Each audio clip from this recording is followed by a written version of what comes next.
They stand untouched along the forgotten ridge of Briarwood Valley, sleek, mid-century modern homes sealed in silence, their glass walls staring into an empty forest like unblinking eyes. Inside, dinner plates remain set at tables, radios frozen mid-broadcast, children's shoes still lined neatly by the door. The families who lived here vanished on the same cold night in 1961, and not a single one of them was ever found.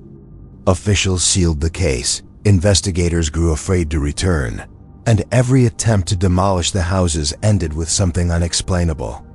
Tonight, we reopen the mystery of the homes frozen in time. Asterisk. The disappearance of the 3 Briarwood families on November 14, 1961, remains one of the most chilling mass vanishings in American suburban history. Not only because it involved multiple households, but because every indication suggests the moment was sudden, synchronized, and deeply unnatural. What investigators found in those mid-century homes drew a thin, trembling line between the ordinary evening these families were having and the shadowed unknown that came next. To understand how disturbing that night truly was, you have to step into Briarwood Valley as it existed during those final hours. The day itself was uneventful. Neighbors outside the valley reported seeing the Harpers loading groceries, the Langleys putting up early winter decorations, and the Ortiz family preparing for a quiet dinner at home. All 3 families followed their routines with clockwork normalcy, the kind of predictable, repeating rhythms that defined early 1960s suburban life. There were no arguments noted, no strange visitors, no sudden emergencies. Mailman Arnold Pike delivered the last batch of mail at around 4:15 p.m. and recalled the adults being unusually quiet, almost distracted, though he couldn't articulate why it unsettled him at the time. The valley had a way of making everything feel still, like conversations were happening under a heavy blanket of pressure. By nightfall, something shifted. The Harper home was mid-preparation for a late dinner, vegetables rinsed in a colander, a pot simmering, a kettle just beginning to steam. The Langley twins had left their toys scattered across their bedroom floor, as if they planned to return to them after brushing their teeth. The Ortiz living room was warm, a jazz record playing softly on the turntable. None of these scenes suggested panic or an attempt to leave quickly. Instead, what disturbed investigators most was the absence of transition. No coats pulled from closets, no shoes near the doors, no signs of a planned walk outside. It was as if each person simply abandoned their position. Mid-thought. The precise timestamp of 9:17 p.m. came from an eerie consistency. Every analog clock in the 3 homes had stopped at the same minute. Mechanical clocks don't typically fail in unison without a shared cause. Yet there were no electrical surges, no circuit failures, and no environmental events recorded anywhere near the valley. Investigators marked the timestamp as the moment the disappearances likely occurred, though many privately admitted they could not explain why. Later interviews revealed officers refused to enter the homes alone, always traveling in pairs. Unnerved by how the air felt charged, metallic, and oddly warm despite the November cold, the most haunting clues came from the dining tables. In all 3 homes, meals were set and halfway prepared. Louise Harper's table had 4 plates arranged neatly, 1 chair pushed slightly out as if someone had just risen seconds earlier. The Langley dining room had a glass of milk sitting beside a child's napkin, still half full. A slice of bread lay on a cutting board in the Ortiz kitchen, the knife resting diagonally across it. Nothing was spilled, nothing rushed, nothing chaotic. It was perfect domestic order. Interrupted, the absence of footprints outside added another layer of dread. A fresh layer of frost had formed overnight, but no impressions, human or otherwise, were found leading away from any of the houses. The families did not walk out. They did not run. They simply ceased to be present. When investigators expanded their search, bloodhounds refused to enter the valley. Dogs known for fearless search operations whimpered, dug their heels into the ground, and tried to flee in the opposite direction. Handlers insisted it was the only time in their careers they'd seen such uniform fear from trained animals. A few officers reported hearing a faint, low vibration when they stood near the center of the cul-de-sac, a sensation not quite audible, but felt deep in the jaw and chest. It was the earliest recorded mention of what later became known as the hum. By sunrise, the search had widened to 20 miles, helicopters sweeping the nearby forest, volunteers trudging through ravines and creek beds. But there was nothing, no torn clothing, no personal belongings, no tire tracks, no signs of struggle. Just houses waiting for their families to return, trapped in the exact moment time had chosen to leave them behind. The interior of the Briarwood homes told a story more unnerving than any witness account or missing persons report. Investigators expected chaos, signs of a rushed escape, a break-in, a confrontation, anything that would explain why 3 entire families vanished on the same night. Instead, they stepped into scenes so eerily preserved that several officers later admitted feeling as though they were intruding on a moment still happening, a moment paused rather than ended. Nothing had been disturbed. Nothing was out of place.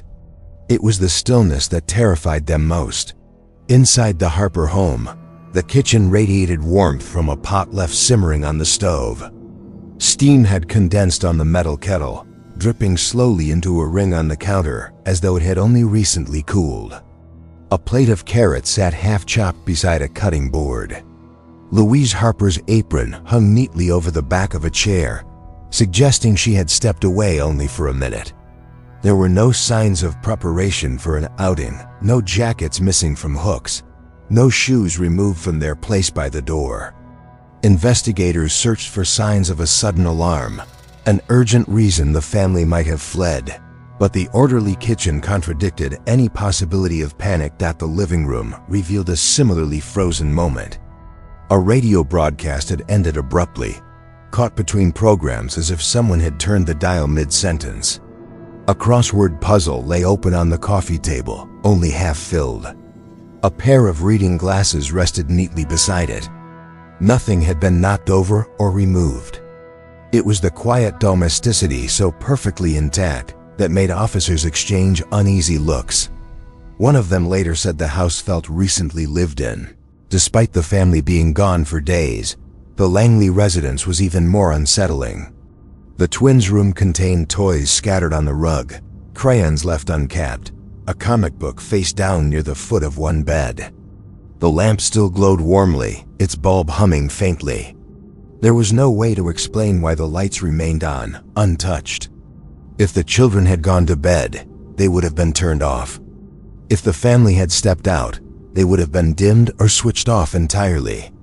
It was as if the twins had been mid-play, expecting to return in a moment that never came. In the parents' bedroom, the closet doors were open, clothing arranged neatly. A tie hung half-knotted over a chair. The beds were made. Investigators noted there was no sign of a struggle, no hurried packing, not even a drawer left slightly ajar. But one detail stood out. A steaming cup of tea sat untouched on the nightstand. Steam dissipates quickly, which meant the tea had still been warm when the Langley family disappeared, reinforcing the disturbing idea that whatever happened occurred in an instant. The Ortiz home held its own mysteries. A jazz record spun silently on the turntable, the needle stuck at the final groove, clicking rhythmically. The living room smelled faintly of cinnamon, likely from the candle that had recently burned out. A board game on the dining table remained mid-play, tokens neatly placed as though paused in the middle of family entertainment. In the kitchen, a loaf of bread was half-sliced, and a knife rested precisely where a hand had last placed it. Nothing was spilled, nothing hurried, nothing inconsistent with a peaceful night, yet one detail in all 3 houses was identical. The clocks had stopped at exactly 9:17 p.m. The 3 families had not communicated with one another that evening. They had no joint plans.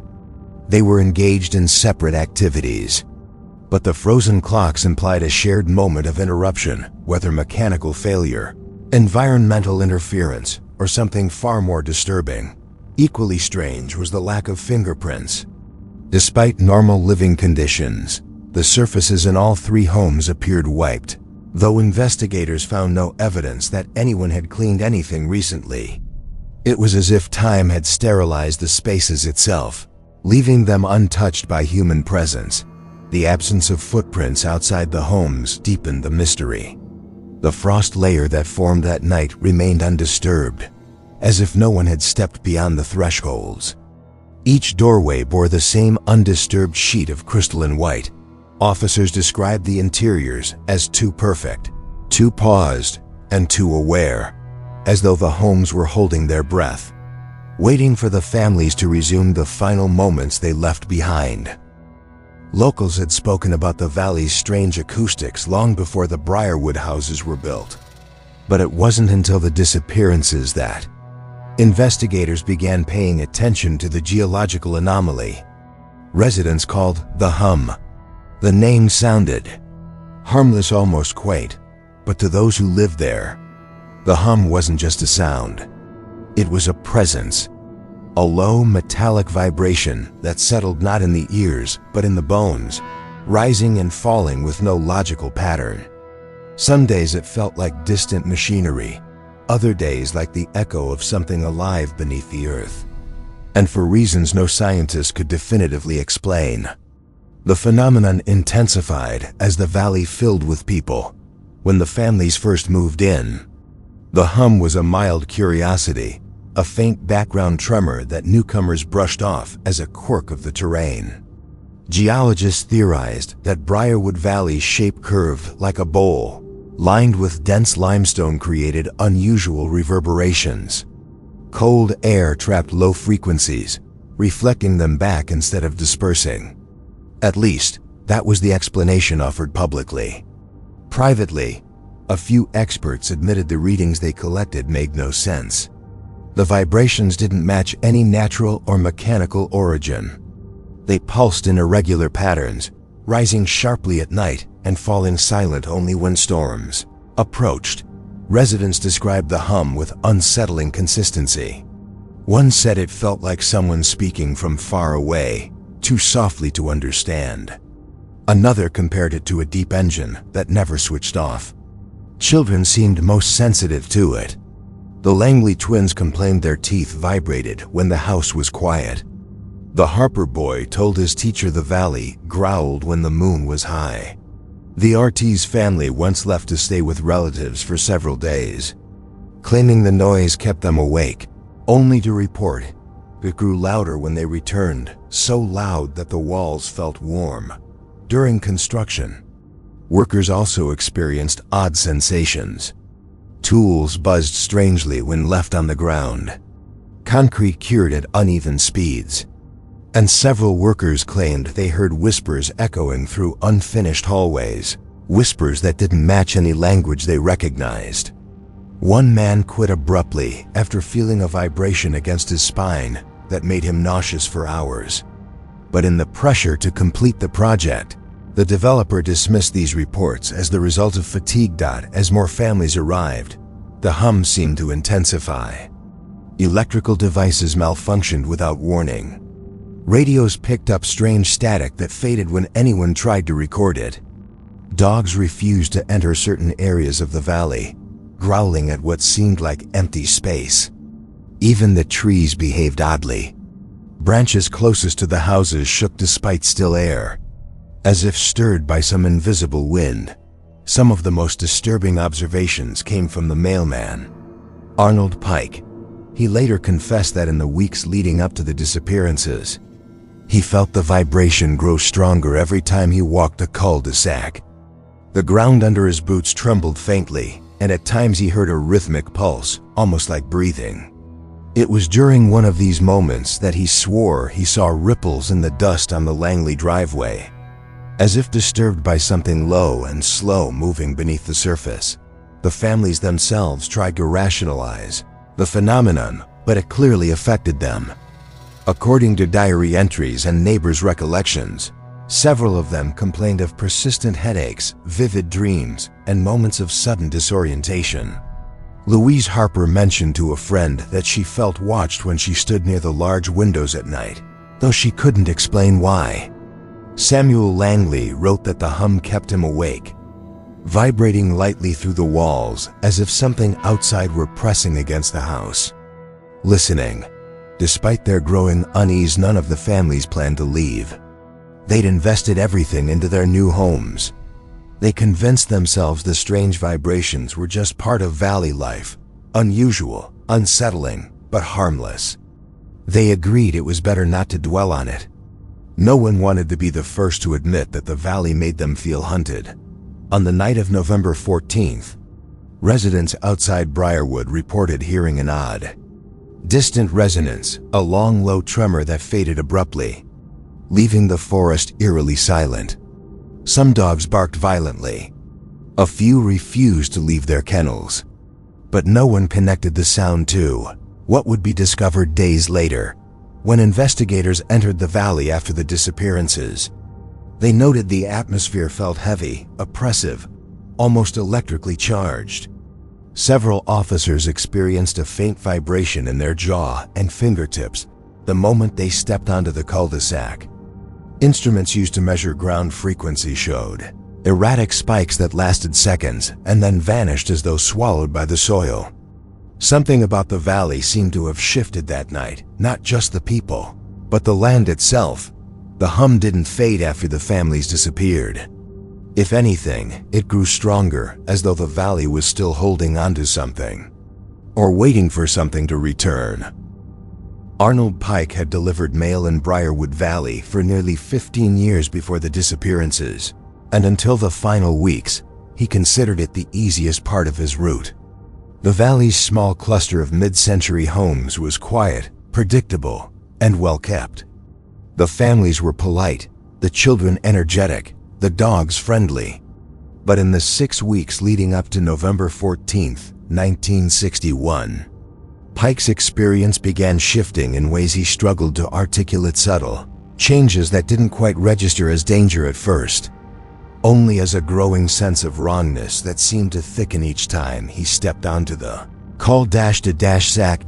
He was the last known outsider to interact with all three families, and his conflicting, fragmented recollections became one of the most debated elements of the case. Pike's first unsettling memory involved the Harper home. Louise Harper, normally warm and talkative, greeted him with a stiff smile. She accepted her mail without making eye contact and kept glancing toward the trees behind her house, as if expecting someone or something to step out from the shadows. Pike remembered asking her if everything was all right. She didn't answer.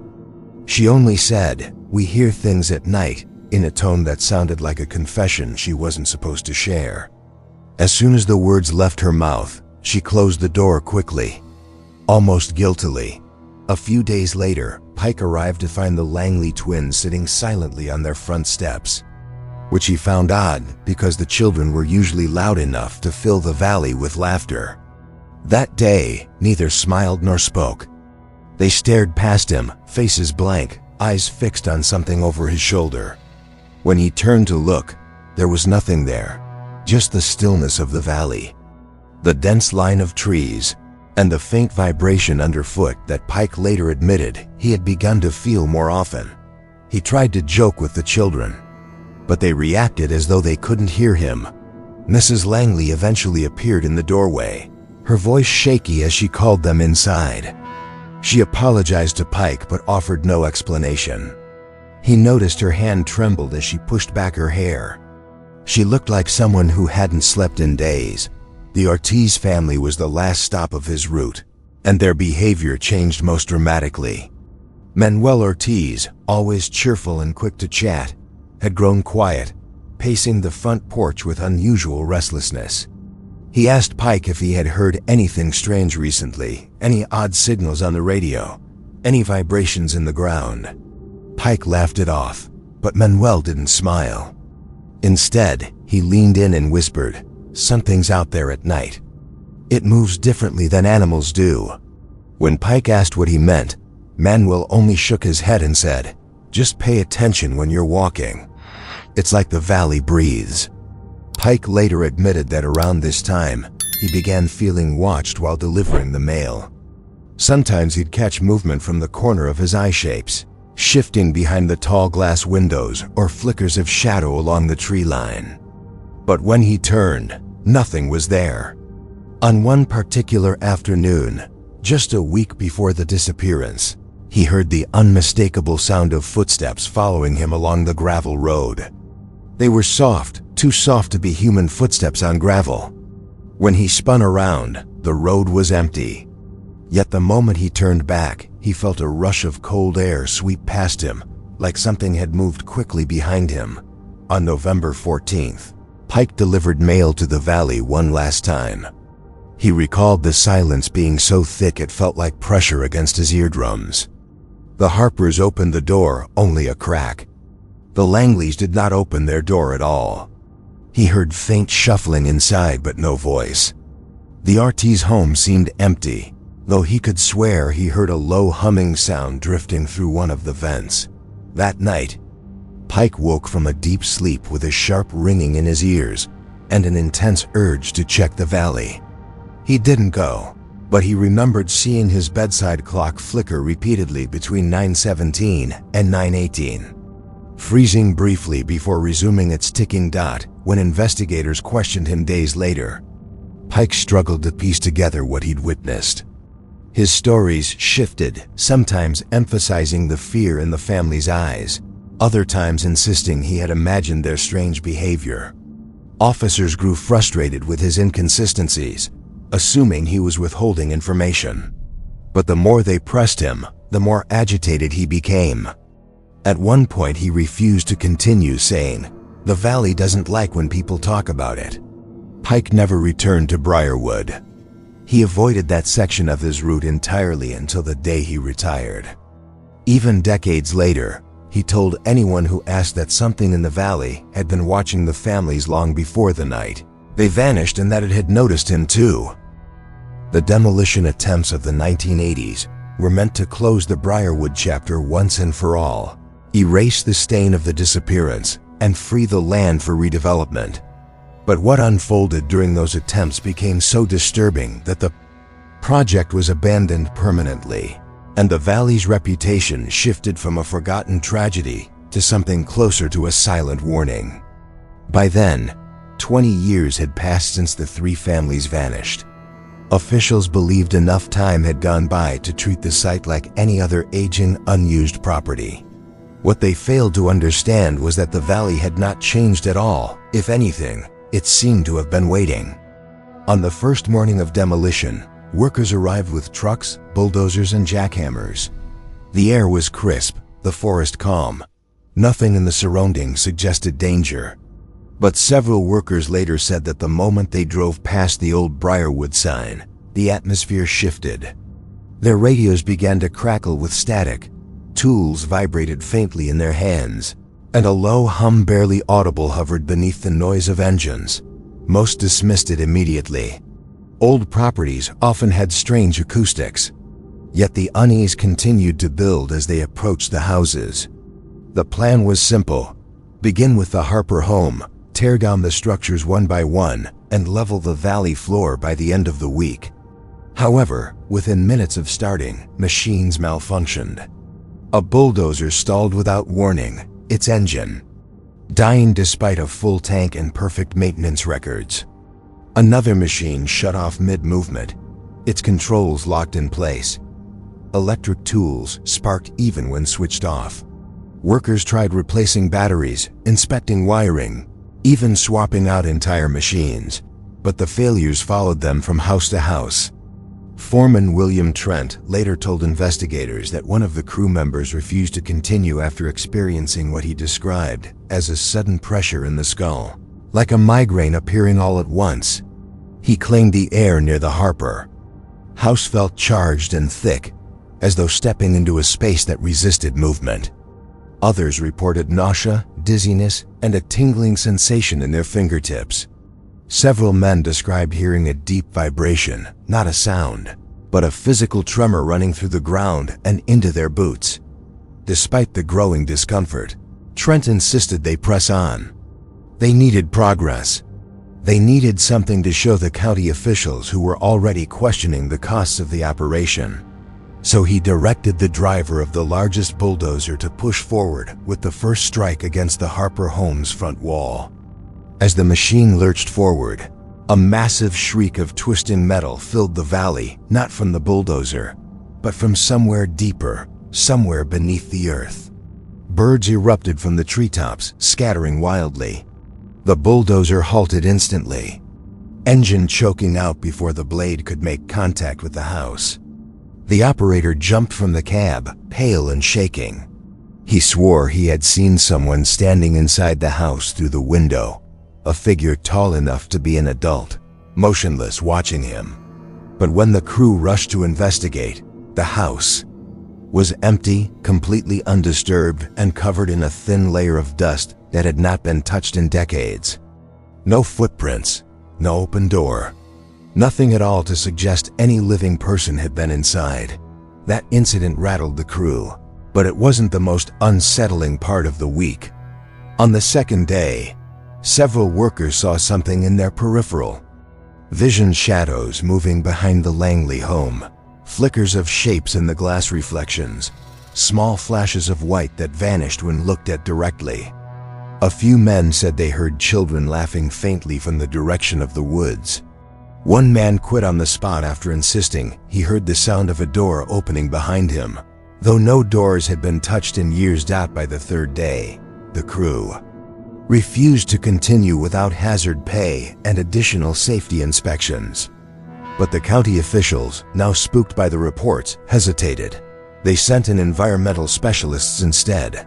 Those specialists recorded unexplained electromagnetic fluctuations near the foundations of the homes, sharp spikes in readings that made their equipment malfunction. One specialist described it as the land having an electrical pulse. The final attempt took place at the Ortiz home. Workers approached cautiously, half expecting another malfunction. This time they didn't get that far before the machines even touched the structure. Every piece of equipment stalled simultaneously. Radios turned to static. A wave of pressure passed through the valley so suddenly that several men stumbled. And then silence so absolute it felt like a physical force. Moments later, a single window of the Ortiz home fogged over from the inside, as though someone had exhaled slowly against the glass. That was enough. The crew abandoned the valley that day, and the demolition contract was terminated within the week. The houses remained, untouched and intact, as if the valley itself rejected the idea of erasing what had happened within it. The idea that the Briarwood families might have left clues behind intentionally or not began as a whisper among investigators, nothing more than a coping mechanism for a case with no answers. But as evidence was sifted and re-examined over the years, patterns emerged. Not concrete proof, but subtle threads that seemed woven into the valley itself. The clues weren't loud or obvious. They didn't appear on crime scene boards or in official reports. They lived in the margins, small details dismissed during the initial investigation, but impossible to ignore once reconsidered in the context of what the valley became. One of the earliest clues surfaced in Louise Harper's diary, found neatly placed in the drawer of her bedside table. Most entries documented ordinary suburban life, grocery lists, recipes, children's school events. But the weeks leading up to November 14th contained entries that felt increasingly desperate in tone. She wrote of waking at the exact same minute 3 nights in a row, without the clock making a sound, and of hearing a humming through the floorboards that made her lungs feel tight. One entry noted that her youngest child started sleepwalking again, murmuring that the house wants us to listen. Investigators ignored these entries at the time. Stress, nerves, imagination. But later reviews raised the question, was Louise trying to document something she believed would be important if things got worse? There were also the Langley twins' drawings. Scattered across their bedroom were dozens of crayon illustrations, most childish and innocent, but a few deeply unsettling. In several of them, The twins had drawn a tall, elongated shape standing outside their window. It lacked facial features, its limbs too long and too thin, but the children had colored its outline with heavy pressure, as if they were certain of its form. One drawing in particular showed the figure crouched beside their house, hands pressed against the walls. On the bottom corner, one twin had written, "We hear it better when it gets close." Investigators at the time dismissed the pictures as imagination. But parents often claim children draw what they fear, not what they fabricate. The Ortiz family left behind their own strange clue, a series of radio logs Manuel kept in a small notebook. He had been an amateur radio enthusiast, tuning into frequencies from around the country. But several entries from the week before the disappearance describe interference unlike anything he'd experienced. Sharp pulses that repeated at irregular intervals, long droning tones that vibrated the metal of his set. And on November 12th, 2 days before the vanishings, he wrote, "Same frequency spike as last month, stronger, feels directed." Like a signal trying to reach something inside the valley. The log ends abruptly with the words, "If it happens again, we need to leave." Another overlooked detail involved the family pets. All 3 households had dogs, yet none were found inside the homes. Their water bowls were full, their beds undisturbed, almost as if they were never home that evening. Theories suggested the families may have taken the dogs with them, but no prints were found in the frost outside, and no stray dogs matching their descriptions were ever reported in the surrounding towns. Some locals claim animals sense danger before humans do, that they retreat when something unnatural approaches. But where the dogs went or what happened to them remains unknown. A final clue lingered in the environment itself. A geologist named Henry Blaine conducted a private investigation years later and noticed something that had been missed. The soil directly beneath each home showed signs of rapid, unnatural compression, as though the ground had shifted suddenly at the exact moment the families disappeared. Not subsidence, not erosion, something else. Blaine wrote that the pressure patterns radiated outward from beneath each house, not inward, suggesting that whatever force acted upon the homes pressed up from below rather than down from above. It was this observation that prompted Blaine to revisit archived photos from the initial investigation. When he enlarged the images of the Langley property, he noticed thin cracks in the foundation that curved upward in a bow-like shape, as if pushed from beneath. These cracks hadn't existed during construction. They appeared to have formed rapidly and simultaneously. Whether these clues point to a shared psychological unraveling, an environmental phenomenon, or something beyond the realm of science remains debated. But taken together, they paint a picture of families sensing an approaching event long before it happened, leaving behind quiet markers of fear, confusion, and an overwhelming sense that something in Briarwood Valley was awakening. The storm had thinned to a cold drizzle by the time Sheriff Dalton reached the last house on Larkspur Drive, an angular mid-century relic with a jutting glass facade and a door left slightly open, as if someone had stepped out for a moment and never returned. Inside, the air felt unnervingly preserved, as though it belonged to another decade. A rotary phone lay off the hook on the kitchen counter. A child's homework was half finished on the table, and 2 plates of food, now fossilized, remained at opposite ends of the dining room. Everything suggested interruption rather than abandonment. As Dalton moved deeper into the house, he couldn't shake the sensation that whatever had happened here wasn't a simple departure. It was an extraction, swift, silent, and deliberate. And the deeper he followed the remnants of the unknown families last evening, the more he realized that the truth behind these frozen homes might not be accidental at all. He noticed first the absence of sound, not just the familiar woodland hush, but a more complete stillness, as though the entire scene had been deliberately muted. Even the rain tapping softly on the windows seemed distant, insignificant. Dalton stepped past the dining table, his boots brushing against a fallen napkin that looked too clean to have been sitting for years. Someone had dusted recently. Someone had cared enough to maintain the illusion of normalcy. He crouched down to examine the floor and noticed faint drag marks leading from the back hallway toward the living room. Something heavy had been pulled or someone. The house's design amplified the eeriness. Wide open spaces, low wooden ceilings, built-in shelving displaying objects that looked placed rather than lived with.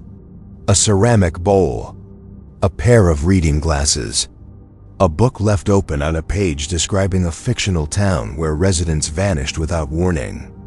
Dalton picked it up, but it snapped shut with an unsettling decisiveness, as if refusing to yield its secrets. The drag marks widened into an irregular scuff pattern near the living room's sunken conversation pit. It was a signature mid-century feature, stylish in the 60s, haunting now in the dim afternoon light. Dalton flicked on his flashlight and traced the marks to the carpet, which bore an imprint shaped eerily like a human form. Not quite outlined, but pressed deep enough to suggest someone had lain there for hours, maybe longer. But there was no blood, no broken glass, no sign of violence. Just the imprint of weight and the lingering sense of something unfinished. On the far wall hung 3 family portraits. A smiling couple in their 30s. A daughter perhaps 12 years old. A boy in his early teens holding a model airplane. They looked happy genuinely, not in the strained way families sometimes pose. But something was off. When Dalton leaned in, he saw a faint discoloration around their faces, as though parts of the images had begun to fade disproportionately. The edges of their eyes and mouths were slightly blurred, almost smudged. A chemical issue? Or intentional distortion? He stepped back, instinctively placing his hand on the holster at his hip. The air felt heavier now, charged with the sour, metallic scent of old electrical equipment. He followed it into the hallway, where a fuse box hung open, wires exposed. Several were cut cleanly, others melted into warped coils. Whoever or whatever had disabled the power hadn't done so in panic. It had been methodical. Dalton paused outside, the smallest bedroom. A soft creaking sound vibrated from within, rhythmic, almost human. When he pushed the door open, he found a mobile hanging from the ceiling, gently swaying though there was no breeze. The shapes on it were strange, not stars or animals, but small geometric pieces carved from translucent plastic, each etched with intricate markings. They refracted his flashlight beam into unnerving patterns along the walls, patterns that almost resembled runes or coded instructions. On the bed sat the model airplane from the family portrait, but now it was broken in half, each wing split cleanly down the center. Dalton lifted one piece and felt a chill run up his spine. Someone had snapped it recently. The edges were too sharp, too fresh to have broken years ago. He turned toward the window overlooking the backyard. That's when he saw the footprints. Not one set, but multiple leading from the tree line straight to the back door of the house. Adult prints, child-sized prints, and then a third pattern, elongated and narrow, unlike any shoe he'd seen, 3-toed, deeply pressed, dragging slightly with each step, as if the creature or person had carried considerable weight. As Dalton stared, the last drop of rain slid down the window pane in perfect alignment with the trail, giving the eerie illusion that the prints were still being formed. He blinked hard, but the impression remained. The family hadn't simply disappeared. They had been escorted. He whispered to himself, "What the hell happened here?" The house answered with silence, as though guarding the last traces of the truth. And somewhere beyond the tree line, a low hum began to rise, faint, mechanical, almost like something powering up after decades of sleep. As the shadows of Briarwood Valley linger in your mind, ask yourself this: if homes could hold the echoes of the past, what secrets might your own walls be hiding tonight? Imagine the lives frozen in mid-motion, the whispers in empty rooms, and the hum beneath the earth that no one can explain. What would you have done if you were the last person to deliver mail that evening? or the first to step inside a house where time had stopped. If the story unsettled you, if it made the hairs on the back of your neck rise, then you're in the right place. Subscribe now and step deeper into the forgotten corners of history where the mysteries are dark, the crimes are unresolved, and the echoes refuse to fade. Share your thoughts in the comments. Do you believe Briarwood Valley's families vanished by some unknown force? Or could something else, something human, be behind their disappearance? Every episode we explore uncovers more shadows, more questions that defy explanation. Stay with us and return for the next journey into the places history tried to forget, but the past refuses to let go. The question remains, will you dare to watch closely enough to see what hides between the walls?